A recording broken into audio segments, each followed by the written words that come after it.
Teksa policia e Kosovës thotë se situata aktuale në veri të vendit 2 vjet pas dhunës me serbëve lokal dhe pjesëtarëve të KFOR-it është e qetë por delikate dhe se shumë çka ka ndryshuar për mirë.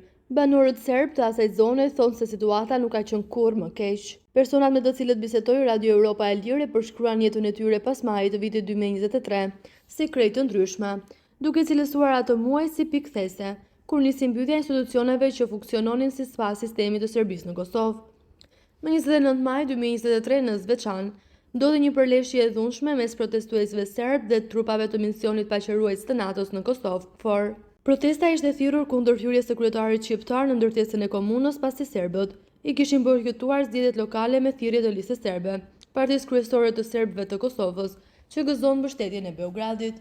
Si rezultat, në krye të komunave me shumicën serbe në veri, Mitrovicën e Veriut, Leposavić, Zveçan dhe Zubik Potok, erdhën kryetar shqiptar.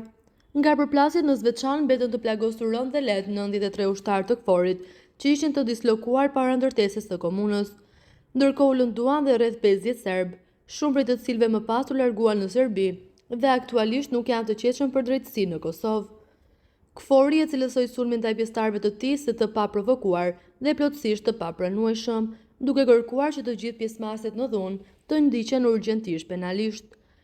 Ky mision ndërkombëtar shprehu gjithashtu shpresës se dhe autoritetet në Serbi po hetojnë persona që u kthyen atje pas trazirave.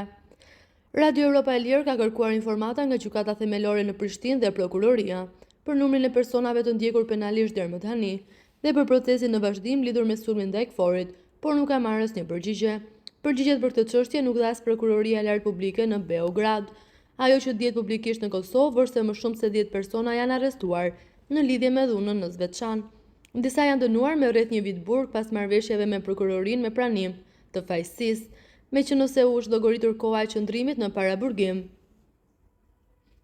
Këta persona tashmë janë të lirë, ndërsa të tjerë janë të mbrojtur në gjendje të lirë.